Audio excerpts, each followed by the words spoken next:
નમસ્કાર દર્શક મિત્રો, નમો ટીવી ઇન્ડિયા ન્યૂઝ ચેનલમાં આપનું સ્વાગત છે। આપની સાથે હું છું દેવાંશી પંડ્યા। તો દર્શક મિત્રો, આવો જોઈએ આજના સમાચાર। ભુજવાસીઓ ચોમાસામાં જેની આતુરતાથી રાહ જોઈ બેઠા હોય છે તે હમીરસર તળાવ છેવટે ઓગની ચૂક્યું છે।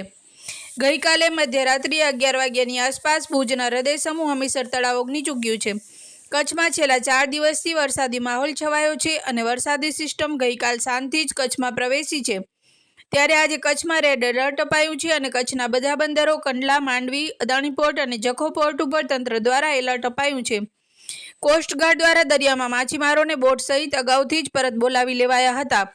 તો કચ્છની અન્ય જગ્યાઓ માંડવી, મુન્દ્રા, નખત્રાણા, લખપતમાં ઘણી બધી જગ્યાએ પાણી ભરાવાની સમસ્યાઓ સર્જાઈ છે અને અમુક ગોજારી ઘટનાઓ પણ બની ચૂકી છે, જેમાં ક્ષત્રિય આગેવાન યુવાન ભૂપેન્દ્રસિંહ રાઠોડ સહિત કેટલાક અન્ય સ્થળોએ પણ વાલસોયાઓના જીવ પાણીમાં તણાવાથી ખોવાઈ ચૂક્યા છે। આજે રેડ એલર્ટ સમયે કોઠારાની નદી ભયજનક વહી રહી છે, તો લુણી અને તલવાણામાં પણ ઠેર ઠેર પાણી ભરાવાની સમસ્યા બની છે। પરંતુ આ બધા વચ્ચે ભુજવાસીઓ રેડ એલર્ટ ભૂલી હમીરસર ઓગનવાની ખુશી મનાવી રહ્યા છે।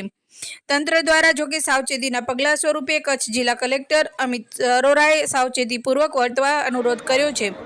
તો કચ્છ મોરબીના સાંસદ વિનોદભાઈ ચાવડાએ પણ લોકોને તંત્રને સહકાર આપી સુરક્ષિત રહેવા અને સાવચેતીપૂર્વક વર્તન કરવા અપીલ કરી છે।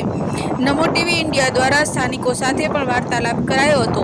આવો સાંભળીએ એમના શબ્દોમાં। આજે ભુજનું જે હમીરસર તળાવ છે, જે હૃદય સમૂહ તળાવ છે, આ પાછળ રસ્તો જોઈ શકો છો, કેમેરામેનને રસ્તો બતાવે ત્યારે હમીરસર સર્વોત્તમ ભરાઈ અને ત્યારે બહાર ખીલી રહ્યું છે અને હમીરસર ઓછી રહ્યું છે। બંદોબસ્ત લગાવવામાં આવ્યો છે, ચારે બાજુ લોકોની આપણે પોલીસ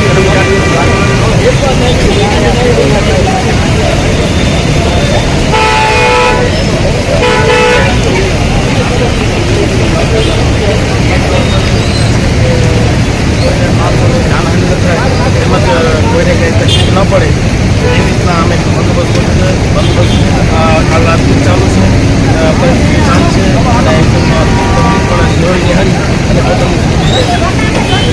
ખૂબ આભાર। આપ જોઈ શકો છો કે આજે બંદોબસ્ત ત્યાં ગોઠવવામાં આવ્યો છે અને હું મારા કેમેરામેનને બતાવીશ કે આજે મોટી સંખ્યામાં લોકો ચારે બાજુ ઘોડા વડે અને હમીરસર નિહાળી રહ્યા છે અને ભુજ માટે ગૌરવની વાત હોય છે અને આ એક ઐતિહાસિક ક્ષણ હોય છે। લગાતાર 20,000 ઓગણું છે ત્યારે અને આ વખતે મોટી સંખ્યામાં વરસાદ પડ્યો છે। સતત 3 દિવસથી વરસાદ ચાલુ છે અને આજે રેડ એલર્ટ જાહેર કરવામાં આવ્યું છે અને જેથી કરીને નમો ટીવી ઇન્ડિયા ન્યૂઝ ચેનલ દ્વારા જેમ માનનીય કલેક્ટર સાહેબ અને કચ્છના સાંસદ શ્રી વિનોદભાઈ ચાવડા દ્વારા જે અપીલ કરવામાં આવી છે કે લોકોએ ઘરથી બહાર કામ સિવાય નીકળવું નહીં અને બની શકે તો પ્રવાસ ટાળવો, જેથી કરીને બચી શકાય, કોઈ પણ જાનહાનિ કે નુકસાની ન થાય અને લોકો સુરક્ષિત રહી શકે। આજે રેડ એલર્ટ આપવામાં આવ્યું છે, છેલ્લા 2 દિવસથી રેડ એલર્ટ જાહેર કરવામાં આવ્યું છે। આ રેડ એલર્ટના લીધે ક્યાંય પણ નુકસાન ન થાય એવું તંત્ર સતત ખડે પગે તૈયાર છે અને કલેક્ટરશ્રી દ્વારા પણ આદેશ આપવામાં આવ્યા છે અને તંત્રને સાબદું રાખવામાં આવ્યું છે। Namo TV India news channel Mahesh Pandya, Bhuj. દર્શક મિત્રો, આપ જોઈ રહ્યા છો કે આજે જ્યારે 3 દિવસથી વરસાદી માહોલ છવાયો છે અને કચ્છ જિલ્લામાં આજથી રેડ એલર્ટ આપવામાં આવ્યું છે, ત્યારે આજે ભુજની શાંત સમૂહ હમીરસર તળાવ ઓગની ગયું છે અને મોટા બંધની અંદર પણ મોટી પ્રમાણમાં અત્યારે પાણીનો ફ્લો ચાલુ છે। ત્યારે અત્યારે આપણો જે ભુજનો હૃદય સમૂહ વિસ્તાર કહી શકાય, ઈદગાહ, ત્યાં લોકોના ટોળા ચારે બાજુ વળ્યા છે અને લોકો નિહાળી રહ્યા છે હમીરસર જોઈને અને હમીરસર એ ભુજની શાન છે અને એ જોવા માટે આજે મોટી સંખ્યામાં લોકો અહીં આવી રહ્યા છે। આપણે હું કેમેરામેનને બતાવીશ કે દ્રશ્યો સામે બતાવે અને લોકો સાથે ચર્ચા પણ કરશું। સાહેબ, આપનું શુભ નામ?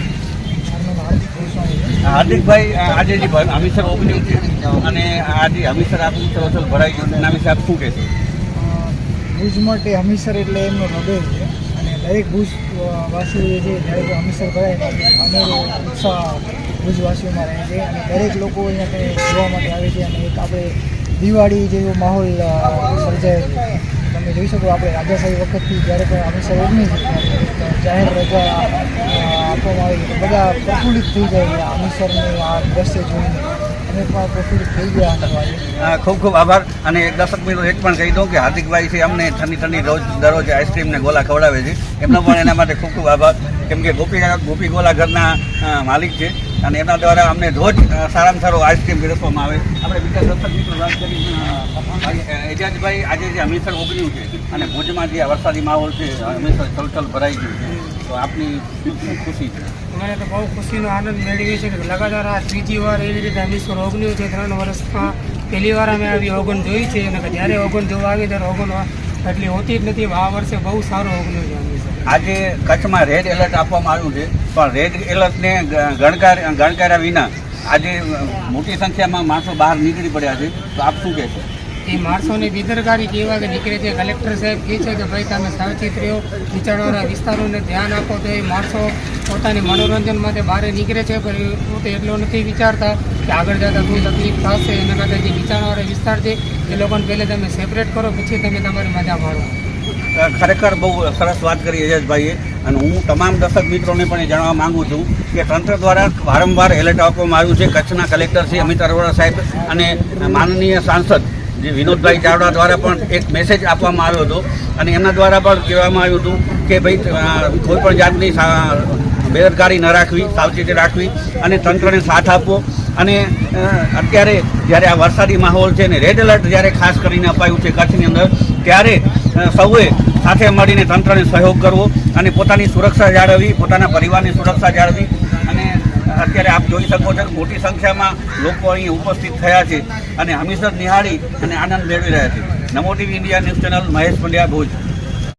તો દર્શક મિત્રો, આ હતા આજના સમાચાર. ફરી મળીશું નવા સમાચારો સાથે. ત્યાં સુધી રજા આપશો. નમસ્કાર.